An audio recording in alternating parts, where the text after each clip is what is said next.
Bismillahirrahmanirrahim. Assalamualaikum warahmatullahi wabarakatuh. Terima kasih Bapak Ibu yang sudah mengizinkan saya untuk belajar bersama Bapak Ibu.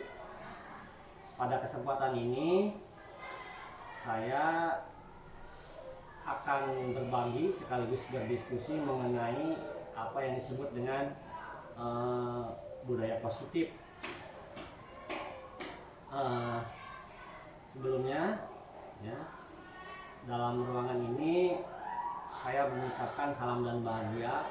Salam adalah doa, bahagia adalah tujuan. Jadi mungkin kalau di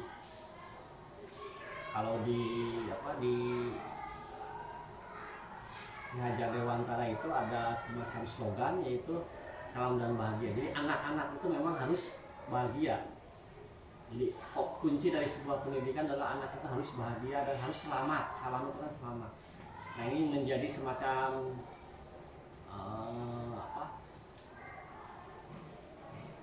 simbol ya. Karena sudah ucapkan Pak. Slogan ya, slogan. Nah, ini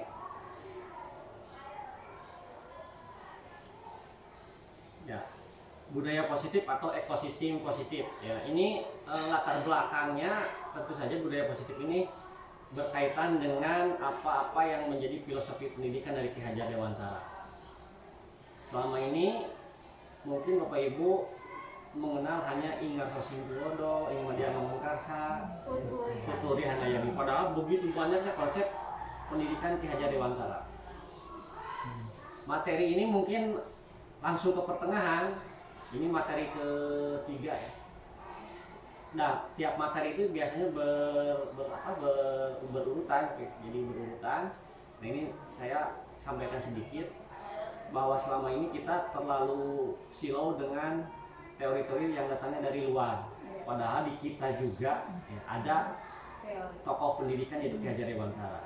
Semua gagal yang dari luar. Kenapa semua gagal? Karena tidak dibarengi dengan kebudayaan. Misalkan kalau kita orientasinya ke Amerika, budaya Amerika kan berbeda. Padahal pendidikan itu kan melekat sekali dengan kebudayaan. Nah, Ki Hajar Dewantara adalah filosofi pendidikannya berbasis kebudayaan, kearifan lokal. Makanya cocok diterapkan di Indonesia. Kalau kita orientasinya di luar pasti banyak kendala ya. Nah itu. Nah, sekarang pemerintah lagi menggalakkan seperti itu. Jadi kita buat role modelnya siapa? Oh, kalau di agama apa? Tapi ini kan ayat Al-Quran dan hadisnya tuntunan nate. Dalam pendidikan itu kita harus punya tuntunan. Tuntunannya siapa? Nah, intinya adalah konsep dari filosofi pendidikan Ki Hajar Dewantara yang kita kenal mungkin dengan Merdeka Belajar.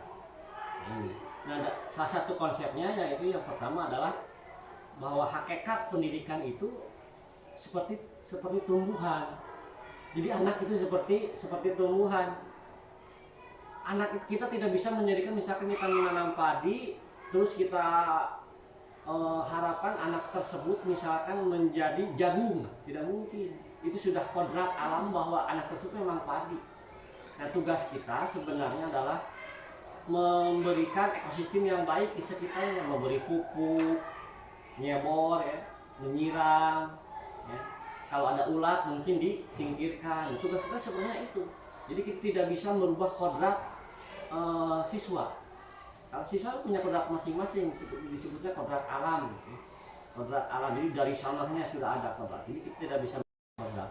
Nah, untuk mewujudkan kodrat tersebut, kita harus menjaga ekosistem yang positif di lingkungan sekolah kita ya. Nah, hal yang pertama kita harus lakukan adalah perubahan paradigma dulu. Paradigma. Mungkin selama ini kita berparadigma masih stimulus respon. Jadi ketika anak melakukan sesuatu, maka kita meresponnya. Ketika anak sesuatu, kita meresponnya langsung. Nah, kita rubah menjadi sebuah teori kontrol. Jadi kita mengontrol diri kita, ya, supaya nanti ada timbal balik dengan murid. Itu yang pertama. Yang kedua, ini mengenai arti disiplin juga kita perlu luruskan ya bersama, apa itu disiplin yang sebenarnya. Yang ketiga, harus ada keyakinan kelas. Nah, ini hukuman dan penghargaan itu posisinya di mana? Ini yang terpenting, nomor 4 itu adalah kebutuhan dasar manusia. Nah, ini dasar kita ya. Jadi ketika kita melakukan tindakan, kita harus tahu dulu kebutuhannya seperti apa. Jadi ada ini nih, posisi kontrol dan terakhir segitiga disiplin. Nah, ini hal-hal yang perlu dibahas. Nah, ini simulasi ya Bapak Ibu. Jadi kalau kita mengepalkan tangan, misalkan menyimpan sesuatu di tangan, dikepalkan, terus ada yang minta ini sesuatu yang berharga, ya, kita minta misalkan ya, dengan berbagai cara, kita bisa mempertahankannya, tapi ketika kita memberikan pasti ada satu alasannya. Nah, demikian dengan anak kita tidak bisa memaksa anak untuk sesuai keinginan kita. Harus ada strateginya, ada caranya. Misalkan kalau kita bisa diolok, tadi itu kita sok pada di preset, jadi ada semacam itu. Jadi kita tidak bisa memaksakan ke anak. Itu prinsipnya seperti itu mungkin ya. Nah, ini beberapa ilusi ya, ilusi yang kita pegang selama ini, bahwa guru itu mengontrol murid. Ini ilusi selama ini ya, bahwa guru itu mengontrol murid, bahwa mengkritik siswa itu bisa atau membuat siswa merasa besar itu dapat menguatkan karakter. Misalkan maneh mah sik atuh ngerjakeun tugas ya ulah telat wae, mengkritik. Selama ini kita mengkritik siswa dengan tujuan supaya menguatkan karakter. Padahal itu adalah semua adalah ilusi. Semua penguatan prinsip efektif dan bermanfaat. Misalkan memberi hadiah, memberikan penghargaan, kita menganggap itu adalah hal yang efektif, sangat bermanfaat untuk anak. Ilusi bahwa orang dewasa memiliki hak untuk memaksa. Jadi kadang-kadang kita memaksa murid sesuai keinginan kita. Harus begini, ini tugasnya harus begini, ini 1 lembar, jangan lebih, jangan kurang, misalkan ya, dan seterusnya lah. Nah, ini adalah perbandingan antara stimulus respon dan teori kontrol. Kalau di stimulus respon, ketika kita jadi kita itu mencoba mengubah pandangan harus sama dengan kita. Jadi murid itu pandangannya harus sama dengan kita. Kalau tugas harus begini, kalau apa harus begini. Padahal sebenarnya menurut teori kontrol, justru kita harus memahami pandangan orang lain. Dalam hal ini mungkin kalau murid punya pandangan lain, bisa ya. Terus perilaku buruk itu dilihat sebuah kesalahan. Misalkan anak melanggar, mana yang masalah, mana itu begini. Padahal itu adalah setiap perilaku itu memiliki tujuan. Jadi anak itu melakukan itu pasti memiliki tujuan, ada alasannya. Nah, kita mungkin harus menggali alasannya tersebut. Silakan Pak Usep, udah ngobrol. Terus ini selama ini kita mungkin mengontrol ya, jadi orang lain itu bisa mengontrol, padahal konsepnya adalah hanya diri sendiri yang dapat mengontrol kita. Jadi siswa itu jangan dikontrol oleh guru, siswa aja yang mengontrol diri sendiri. Selanjutnya, kalau di stimulus respon itu saya bisa mengontrol orang lain ya. Terus pemaksaan pada satu bujukan, pemaksaan ada pada saat bujukan gagal. Jadi kalau kita membujuk lemah lembut, misalkan pada awal-awal masih keren bisa kamu carekan kan gitu ya, dipaksa biasanya kan begitu. Tapi pada teori kontrol harus ada kolaborasi dan konsensus ya, menciptakan pilihan-pilihan baru. Sok atuh jalan tengahnya lah, pemicak orang kita buat jalan tengah. Kalau misalkan tidak bisa seperti murid, tidak bisa seperti yang kita sampaikan sebagai guru, sok jalan tengah kumaha supaya nanti ada win-win solution. Jadi fokusnya terus karena solusi terus. Jadi jangan sampai nanti tadi ya mengontrol, mengkritik. Mana masalah. Ketika anak salah, otomatis dalam paradigma dirinya itu pasti merasa gagal. Padahal kita sebenarnya ingin anak itu sukses, tapi karena paradigma kita terus-terusan, akhirnya anak menjadi gagal sebenarnya. Padahal anak itu punya potensi, karena satu kesalahan kita mengkritiknya, otomatis anak itu menjadi down, tidak bersemangat seperti itu. Nah ini disiplin yang sebenarnya seperti ini. Selama ini kita menganggap bahwa disiplin itu harus patuh, betul ya? Harus patuh. Yang disebut disiplin itu harus patuh. Padahal sebenarnya disiplin itu kan dari asal kata juga disiplin. Nah artinya belajar. Bahwa disiplin itu sebenarnya belajar. Jadi konotasinya itu ada belajar yang dari diri sendiri. Jadi ada semacam motivasi intrinsik. Nah itu sebenarnya disiplin itu seperti itu. Jadi bagaimana caranya anak itu memiliki motivasi dalam dirinya untuk melakukan sesuatu. Nah itu disiplin seperti itu. Nah ini motivasi tadi ya. Jadi setiap manusia itu punya motivasi masing-masing. Ada yang eksternal ya, ada yang internal. Nah ini motivasi, teori motivasi perilaku manusia. Selama ini kita menerapkan aturan ya Bapak Ibu. Nah kalau kita perhatikan aturan-aturan gitu kayaknya anak-anak. Nah biasanya kalau aturan itu anak itu tertib, apakah itu memang motivasi internal atau eksternal? Kebanyakan eksternal. Karena apa? Tidak ingin dihukum kan gitunya. Jadi karena aturannya bukan karena dalam dirinya. Lalu di helm naik motor, nah helm pakai ditilang polisi, berarti motivasi eksternal. Ya yang bagus itu adalah motivasi internal. Oh pakai helm itu supaya selamat, bukan karena polisi. Anak juga seperti itu. Jangan sampai kena ada peraturan langsung karena tidak ingin dihukum gitu kan ya, akhirnya melaksanakan. Tapi harus ada motivasi internal. Atau misalkan tadi diberi hadiah ya, ranking 1 hadiahnya misalkan buku, wah langsung apa, kita bukan seperti itu, tapi harus ada bukan ranking, yang tujuannya memang kita belajar itu memang keyakinan sendiri. Nah ini harapannya kalau motivasi internal itu adalah untuk menghargai diri sendiri, menjadi insan sesuai harapan kita ya. Jadi saya akan menjadi orang seperti apa bila saya melakukannya. Jadi, kalau kurang kieu, ternyata bakal kieu ya, seperti itu. Jadi ini merdeka. Jadi merdeka itu ini juga mungkin di kalangan kita masih ada salah persepsi merdeka belajar itu seperti apa. Jadi merdeka itu adalah kehendak sendiri, jadi tidak diperintah. Jadi kalau mau belajar, kehendak sendiri belajar, itu yang namanya merdeka. Nah, jadi mereka itu terlepas dari perintah, tapi cakap buat memerintah diri sendiri. Jadi mereka belajar itu seperti itu. Jadi anak itu tidak diperintah oleh guru, mengerjakan tugas ngerjakan, mau ngapain macam-macam sendiri. Nah itu namanya merdeka. Itu menurut Ki Hajar Dewantara. Jadi mereka belajar itu konsepnya dari Ki Hajar Dewantara. Nah ini konsep budaya positif tadi ya. Kuncinya ada di yang hijau ini ya, keyakinan kelas.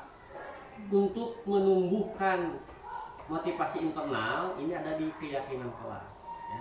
Kalau dari keyakinan kelas maka nanti akan timbul lingkungan yang positif, ada budaya positif. Ini biasanya di awal pembelajaran kita melakukan keyakinan kelas ya. Jadi apa yang diyakini, misalkan nanti dibahas ya, ada di seri apa itu keyakinan kelas.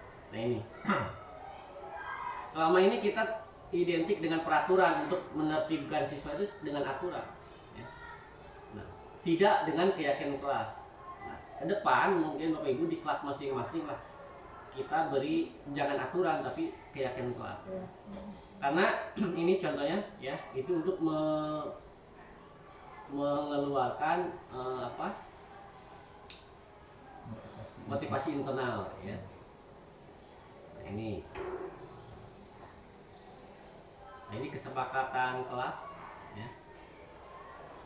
Kami guru dan murid yang saling menyayangi. Nah ini keyakinan. Oh berarti kalau saling menyayangi otomatis kan nanti juga kesepakatan. Ini kesepakatan, bentuknya kesepakatan. Jadi tidak ditentukan oleh guru, tapi dengan murid komitmen.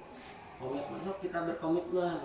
Ketika murid melanggar, kita balikan lagi, kan sudah berkomitmen. Itu kan bukan bapak, bukan ibu yang membuat, tapi kita bersama-sama. Jadi kita hargai komitmen kita. Nah, ini ya. Ini itu yang disebut kesepakatan kelas atau keyakinan ya. Nah, ini juga sudah mencakup semua. Jadi tidak perlu banyak peraturan gitu. ini sudah tercakup. Kalau saling menyayangi otomatis nantinya kan disiplin, tepat waktu itu sudah. Misalkan di sini ada apa, saling menghargai misalkan, mulai otomatis kan ketika hadir tepat waktu menghargai orang lain ya. Jadi tidak perlu berebet peraturan, jangan begini jangan begitu, kata-katanya pun positif kalau kesepakatan telah. Jadi tidak ada kata jangan, tapi ada kami ingin atau kami akan misalkan. Nah ini tabelnya ini sangat panjang Bapak Ibu, jadi saya hanya menyampaikan fragmen-fragmennya saja lah. Nanti kalau ada waktu kita di diskusi. Nah ini peraturan ya. Apa bedanya peraturan dengan keyakinan kelas ya? Nah ini contoh. Selalu kembalikan buku ke tempatnya. Ini kan peraturan. Biasanya kalau keyakinan kelas berarti kata-katanya seperti apa? Kelas kami rapi. Misalkan kelas kami akan selalu rapi misalkan seperti itu. Jadi itu kesepakatannya seperti itu ya.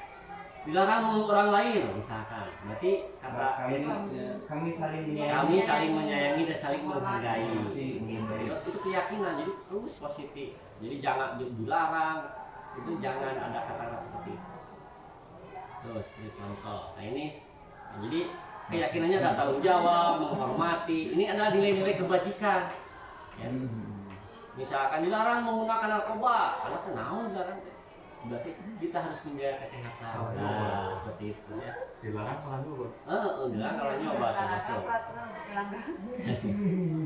Nah ini juga dihukum oleh penghargaan. Penghargaan dia menurut teori kontrol, penghargaan itu sangat jelek. Sangat jelek. Ada pengaruhnya sangat. Jadi ketergantungan. Jadi ketika tidak ada hadiah, otomatis anak tidak bersemangat. Ya. Ada ketergantungan. Nah itu sih. Benar. Penilai kecil. Nah itu salah satunya. Mau piket karena takut bendera hitam. Bener kan sih bendera piala gini ya, berarti dari pembaikinya. Mungkin ada gitu anak juga. Ya kan sekali kalau Iya. Bagi ilmu budaya, artinya kalau budaya itu harus sedikit-sedikit, tidak bisa sekaligus. Iya. Kebiasaan yang sudah berlangsung lama juga mungkin dirubah dalam waktu yang sangat singkat. Nah, Bapak Ibu ini ada kalau peraturan nantinya akan larinya ke hukuman kan gitu ya. Peraturan hukuman. Nah, kalau keyakinan biasa nantinya dengan konsekuensi atau sanksi. Nah, contoh kita kalau ini kira-kira menurut Ibu ini hukuman atau sanksi nih, Bu? Atau konsekuensi? Mencatat satu sekali di dalam buku kalimat, saya tidak akan terlambat lagi karena terlambat ke sekolah, ini hukuman atau hukuman? Lari mengelilingi lapangan basket 2 kali karena terlambat hadir di sekolah, hukuman. Murid diminta push up 15 kali karena tidak menggunakan masker ke sekolah, hukuman ya. Menggantikan kertas tugas teman yang telah dicoret-coret, hukuman atau sanksi? Sanksi ya, konsekuensi. Membersihkan tumpahan air di meja tulis karena tersenggol pada saat belajar, konsekuensi. Meminta murid tidak mengenakan sepatu seharian di sekolah karena tidak mengenakan sepatu hitam, hukuman. Nah ini ada di sini ya, hukuman, sanksi.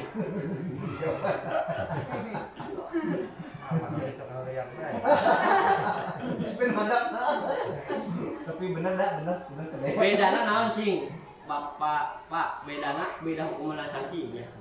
Bedanya hukuman mah tidak terkait dengan perilakunya. Tidak terkait dengan perilaku si anak. Yang biasanya hukuman itu ada kesan itu menimbulkan ketidaknyamanan siswa. Misalkan contoh, kesiangan, baris di upacara pemirsa hormat. Nah itu kan hukuman, tidak ada hubungan sama hubungan kawirangan aja, menghormat bendera kan tidak ada hubungannya. Kan tidak ada hubungan. Terus itu membuat anak tidak nyaman.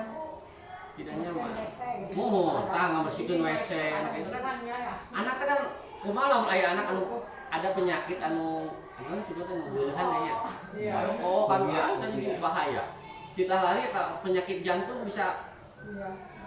Itu mungkin salah satu. Jadi kita perlahan harus menggunakan konsekuensi lah. jangan menggunakan hukuman. Nah ini perbedaannya ya. Jadi kalau hukuman itu biasanya sesuatu yang menyakitkan untuk siswa. Bayangkan pulang ke rumah masih kena ngadeuh di kabakaran dihukum. Ke rumah dikeluarkan aya masalahnya Pak Patri. Ka sakola dihukum deh. Aduh dawan budak. Terus dimulai ke guru BP jadi masuk ya. Sampai di gerbang siap. Balik deh nyerup. Besok lagi udah mau sama cepat keluar aja. Masalah lagi ya berarti kayak budak saya yang mau cepet perubahan anak ayah mau lambat kadang-kadang orang ke sabar. Nah, jadi kalau hukuman itu membuat anak sakit fisik maupun hati ya. Jadi kalau konsekuensi itu membuat anak merasa tidak nyaman dalam jangka waktu pendek, paling sedikit, paling seberapa jam, tapi kena pulih deui anak. Jadi bukan berarti sanksi juga merasa nyaman, tapi tetap pulih. Tapi kalau hukuman biasanya lama panjang. Dendam. Iya. Akhirnya anak membenci kedisiplinan. Ini kalau hukuman itu. Aing mah. Jadi seolah-olah disiplin paradigma disiplin itu kurang nyaman. Padahal disiplin itu kan justru kalau dalam sanksi itu nanti akan menghargai disiplin.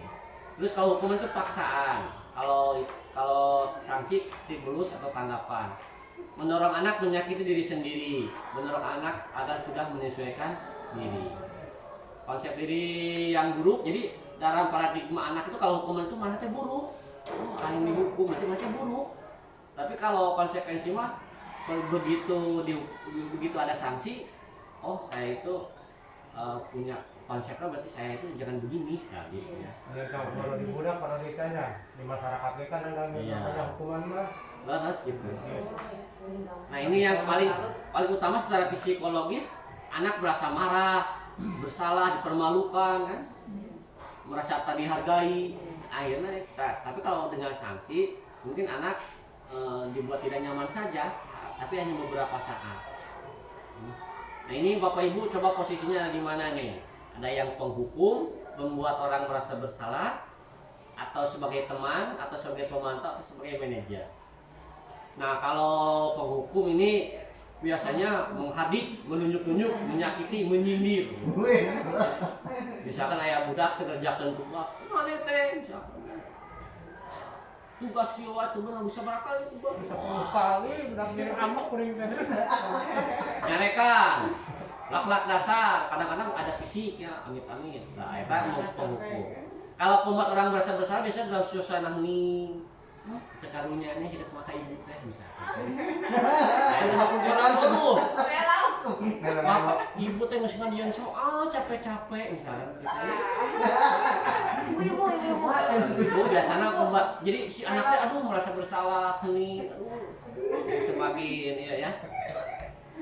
Bukan anak perasa kalau itu teh. Udah perasa itu apa-apa ada juga posisi guru itu sebagai teman. Kalau teman biasanya akrab jeung budak teh. Wah, teman. Tapi ada ini juga ada ke negatifnya. Jadi anak ketergantungan. Jadi patuh ketika hanya ke guru tersebut. Jadi ketergantungan lah. Iya. Ada juga pemantau. Kalau pemantau itu biasanya tidak marah, tidak membuat orang marah, tapi nyatet. Ya pelanggaran tos ya, biasanya abdi ya. Abdi diukur ya. Jogor. Kamari geus ngelangkot pelanggaran ieu. Ayeuna geus pelanggaran deui kumaha ya? Oh, pemantau. Nah, ada lagi yang lebih baik Bapak Ibu nanti kita bahas ini mengenai manajer. Jadi manajer mah tidak fokus ke kesalahan, tapi fokusnya kena solusi, membuat komunikasi. Tadi kan win-win solution ya. Videonya anu kamari abdi tugas eta contoh manajer. Kita bahas lebih mendalam ya nanti. Ketika kita menerapkan manajer, kadang-kadang anak di bawah komunikasi itu sulit ya. Nah, nanti kita bisa mundur ke jadi pemantau dulu ya, jadi teman dulu. Jadi ketika kita budak mana diajak ngobrol tuh bisa misalnya. Hei cewek. Nah, kita melakukan refleksi, oh berarti kita tidak bisa melakukan komunikasi, maka kita step selanjutnya adalah mundur dulu. Kita biarkan dulu menjadi teman dulu supaya anak nantinya nyaman dulu. Baru kita maju lagi sebagai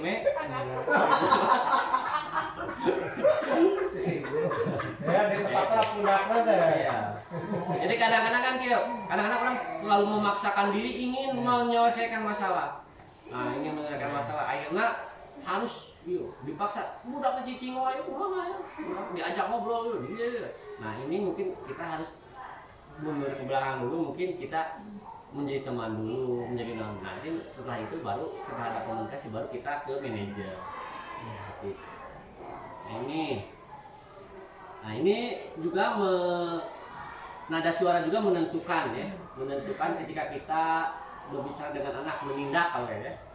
Jadi nada suara ini ada bahasa tubuh paling dominan. Kadang-kadang tidak berbicara juga kalau bahasa tubuhnya jutek, anak sudah pusat. Ini. Jadi kata-katamu padahal kata-katamu cuma 10%, tapi sikap 55%. Jadi kadang-kadang jadi lebih mendalam itu sikap dari bahasa tubuh. Tetap makan. Nah ini ada latihan tapi kita lewatnya. Iya. Misalkan ini, kalau Pak Usep mengatakan apa yang kamu mau, itu kan bisa jadi penghukum bisa, tapi bisa juga nanti jadi manajer tergantung nada suara.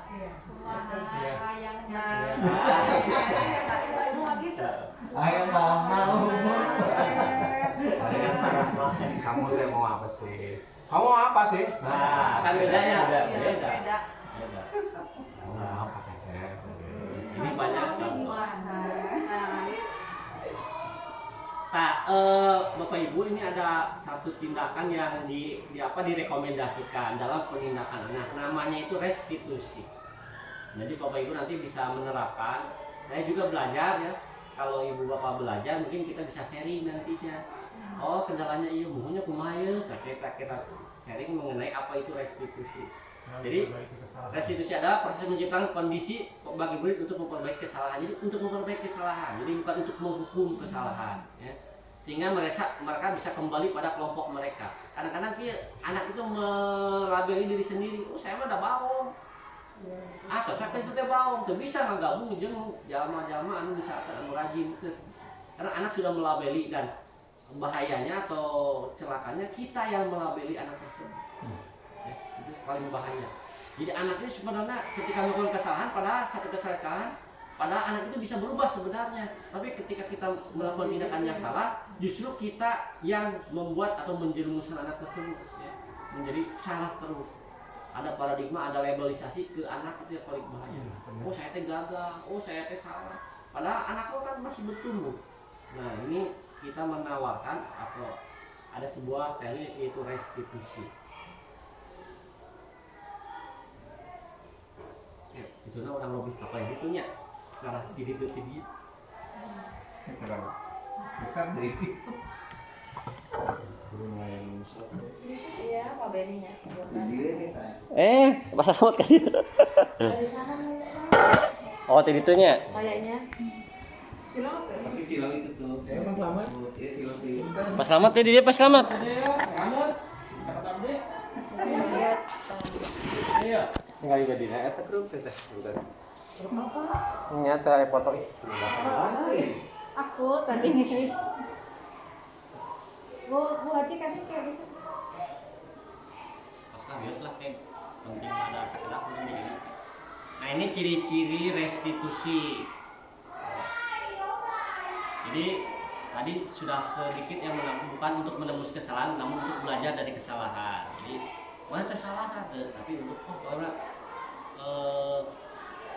solusinya memperbaiki hubungan. Jadi restitusi itu menawarkan bukan paksaan. Sok kita selesaikan bagaimana, mau nggak menyelesaikan masalah ini? Dan tadi teh kalau tidak bisa berkomunikasi tadi kita mundur ke posisinya menjadi teman, menjadi apa dulu ya. Jadi restitusi menuntut untuk melihat ke dalam diri. Restitusi mencari kebutuhan dasar yang mendasari tindakan. Jadi anak itu punya kebutuhan dasar, nanti ada selanjutnya ada kebutuhan dasar itu apa saja. Restitusi sendiri adalah cara yang paling baik. Restitusi fokus pada karakter bukan tindakan. Restitusi fokus pada solusi tadi sudah disampaikan. Restitusi mengembalikan murid yang berbuat salah pada kelompoknya. Nah, ini jadi segitiga restitusi seperti ini, Bapak Ibu. Jadi yang pertama, langkah pertama adalah menstabilkan identitas. Kalau anak melakukan kesalahan, jadi anak itu jangan dibuat down. Kita stabilkan dulu emosinya, identitas bahwa semua orang pasti melakukan kesalahan. Kamu itu bukan satu-satunya yang pernah melakukan kesalahan ini, banyak juga orang lain melakukan. Jadi ada netralisir, menstabilkan. Setiap orang pasti pernah melakukan kesalahan, jadi dinetralisir dulu. Jadi jangan mulai, oh kamu itu. Nah selanjutnya memvalidasi tindakan yang salah. Ya sudah, ya. Kamu mempunyai alasan. Keyakinan bulat Dan kiai makan sedikit biasa.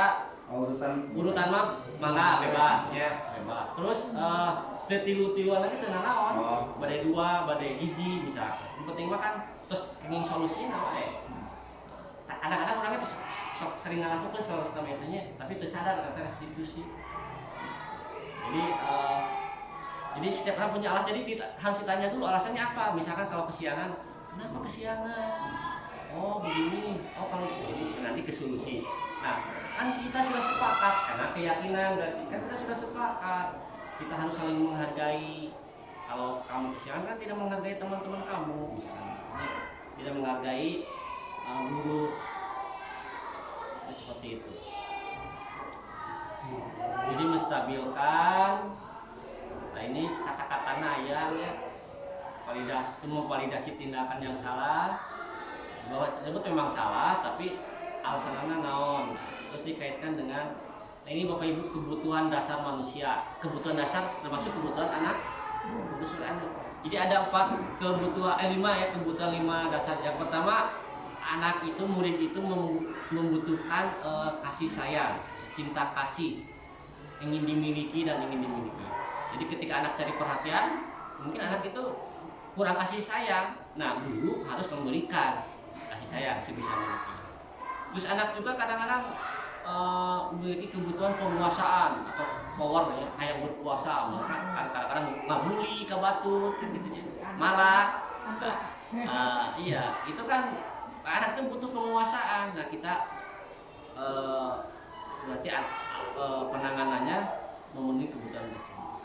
Anak itu kebebasan, perlu kebebasan.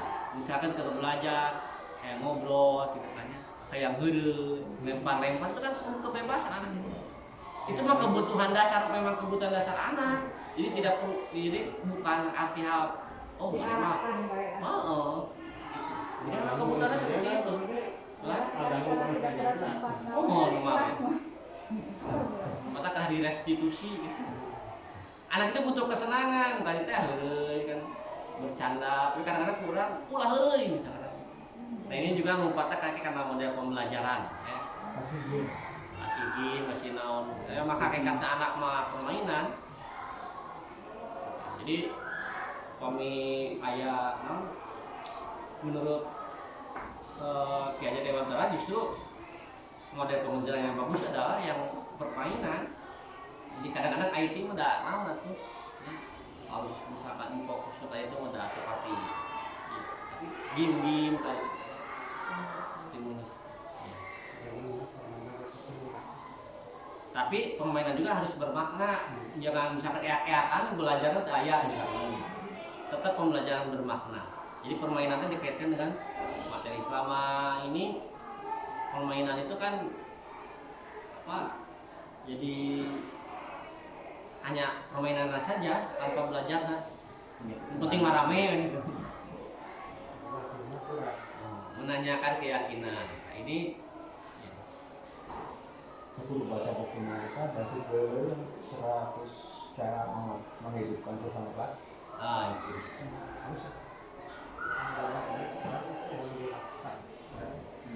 Memang betul ya kita tes 100 ya 2 bulan atau 3 bulan sekali ya ada IHP itu ya. IHP tuh nggak harus bikin RPP ya. Kita yang memandirikan siswa konsep-konsepnya ini banget. Ya, saling berkaitan ya. Hubungan siswa pasti ke BP ya. Memahami siswa, memandirikan siswa. Sebenarnya kita seperti masalah administrasi sih. Iya.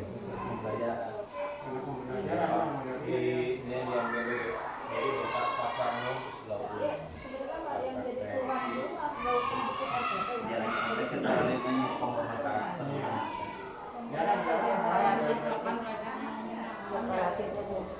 Tapi memang bagusnya ini Mas Mama.